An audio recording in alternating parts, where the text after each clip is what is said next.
जय जगन्नाथ सांग मैंने आज नुआ रेसिपी बनैबी चिकेन स्टार्टर केमी कौन बनूँ आप देखा मुझे एक्सपेरिमेंट करने जाऊँगी तो ये प्रथम बनैबी बनई मुझे किचन ट्रायल करी तो चलन देखिए केमी कौन बनूँ ये मुझे 1.5 kg चिकेन नहीं 1.5 किलो चिकेन विथ बन आप चाहिए बनलेस भी यूज करेंगे ये मुझे 2 चामच अदा रसुण पेस्ट 1.5 किलो चिकेन में आप क्वांटिटी हिसाब से चेंज करेंगे कम बेसी करेंगे आपको डिपेंड करे आप चिकेन नौकरी कौन ना मुझे छोट साइज बॉल नहीं दही गोटे कप दही नहीं गोटे कप छोट कप दही कहीं मो दही खटा ना तो मुझे लेंबू यूज करी मुझे गोटे लेंबू नहीं कहीं मो दही टी खटा ना तो मुझे लेंबू पकई मुझे धनिया पत्र नहीं काटिकी कड़ी पत्र नहीं काटिकी छोट छोट कहीं जब आपको दही खटा थी तो लेंबू पकेबेनी यदि दही खटा ना ताहले आप लेंबू यूज करेंगे मुझे रेगुलर मिर्ची पाउडर नहीं 2 स्पून पकाउची कहीं मत स्पाइस दरकार ये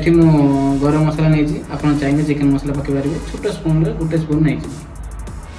मुझे गोलमरीच गुंड गोटे स्पून नहीं आप चाहिए कम बेसी करेंगे कहीं गोलमरीच गुंड समस्त खाया पसंद नुह मुझे 1.5 किलो हिसाब से चिकेन हिसाब से लुण नहीं आप चिकेन हिसाब से क्वांटिटी हिसाब से लुण ने कहीं स्वाद अनुसार लुण गोटे एमती जिनस कि मेजरमेंट भल हवा दरकार ना लुण बेसी आप खाईपारे तो आप चाहिए तो माने जीरा भाजिकी गुंड कर पकड़ भल टेस्ट आसो मुझे 2टा अंडा नहीं अंडा पकड़े भल बाइंडिंग आसो भल टेस्ट लगे मुझे कॉर्नफ्लावर लाऊँ बड़ा स्पून 2 स्पून तो आपड़ जब क्रिस्पी दरकार आपको ताने आप कॉर्नफ्लावर बेसी ने जस्ट राइस पाउडर पकड़े भल क्रिस्पी आसो 2.5 स्पून नहीं क्वांटिटी हिसाब से आप देखिए ने 2 स्पून कॉर्नफ्लावर नहीं ये 2 स्पून नौ मैदा तो मेजरमेंट भल बराबर हवा दरकार जदि आपको आहरी भल फ्लेवर टे दरकार तो बेसन को भाजिक पकईदे आहरी भल फ्लेवर आसो तो आपको आम मिक्स करवा देखो ये भाया हाथ में मिक्स करना स्पून साइज मिक्स करेंगे स्पून साइज मिक्स कले भल मिक्स हेनी आप गोली पारे तो हाथ में भलसे गोली ने मुझे तेल नहीं 500 ग्राम पाखापाखि तेल नहीं आपको आम मीडियम लो हिट गरम करवा आमको फ्राए करवा बेसी गरम तेल रे फ्राए करेंगे कहीं ऊपर माने कलर खराब हो पोड़ी और भितर कंचा रही जब आप बोनलेस फ्राए कर तो हाई हिट फ्राए कले किसी प्रॉब्लम हेनी जब आप विथ बोन चिकेन फ्राए कर मीडियम हट ऑयल फ्राए कले तो चिकेन भल जुसी हम और क्रिस्पी भी हम से सब तेल रे आप ध्यान रखिए बेसी गरम तेल फ्राए करेंगे कहीं आप हाथ भी जली पारे तो सब मीडियम हट ऑयल फ्राए करेंगे सबुठ भल खाଇବା हम और भल लगे जेकोसी खाया आप बनइबे तो मीडियम हट ऑयल बनइबे बहुत भल खाया हम तो आप देखो वीडियो में केमी कौन बनाऊँ से भाई आप घर बनइबे आप भी मैंने होटेल भाया खाया बन पारे देखो मोर तेल गरम है तो मुझे गोटे गोटे कर धीरे कर छाड़ी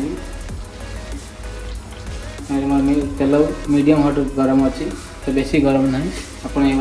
धीरे धीरे कर छाड़ीदेवे आप चाहिए भी जो मांस को छोट पीस भी करें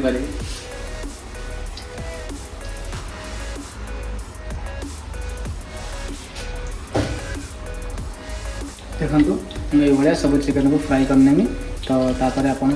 पियाज लेंबू सॉस कौन भी आप खाईपारे आप डाली भात सांगे भी खाईपारे रुटी डाली सांगे भी खाईपारे कौन खाईपारे मैंने खाली बेले स्नैक्स भी आप खाईपारे तो ये बहुत भल रेसिपी माने मु भावुँ बहुत भल रेसिपी हम तो से आप देखो केमी कौन बनाऊँ जब मो वीडियो किसी भूल हो तो आप कहतु मुझे ठीक करी फिर नेक्स्ट टाइम बनने पूरा परफेक्ट वीडियो बनइबी तो देखो तेल मोर बेसी गरम ना बहुत कम माने केमी कह मीडियम हट गरम अच्छे बेसी ना देखो देखो चिकेन अलमोस्ट हो सारा चिकेन पाखर मुझे डाली बसई भात डाली आ चिकेन फ्राए बहुत भल कॉम्बिनेशन और बहुत बढ़िया लगे आप घर बन खाते जमीका आमी होमी लगुच खाଇବା मत कहते भल लगे बर्तमान आमर होगा काढ़ी नब आपको आम तो मो पाखे टिशू ना बहुत गरीब लोक कौन कर तो से डायरेक्ट प्लेट काढ़ी कहीं नेबाटा काढ़ले बेसी तेल आसो तो आप टिश्यू साहाଯ୍य काढ़ू टिश्यू पकई रखु तो तेल टिश्यू पूरा टाणी नब तो ये आप करते मो भाया कम कहीं बहुत तेल आप चिकेन जगह तेल पीजिए देखो सामान है बर्तमान टेस्ट बारी देखा रेजल्ट केमी आसती भल आसो पास है खराब आसो फेल है तो आपको पूरा जन कलर तो बढ़िया देखा स्मेल भी भल आसी पूरा गरम गरम एकदम देखा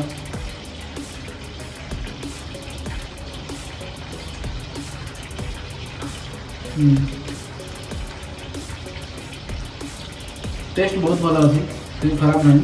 आउट भी आउट भल होता जब आम बेसन पकई था बहुत भल टेस्ट आता टेस्ट किसी खराब नहीं नो डाउट बहुत बढ़िया ये मार्केट में आप लॉन्च करिया ये दौड़ तो आम गेस्ट मान कहले बहुत भल लगे तो मत रोता है तो पूरा 100% मैंने पास तापर गेस्ट मान जना पड़े कि खाइले केमी ना कौन ना तो आज ये बाय बाय टाटा लव यू।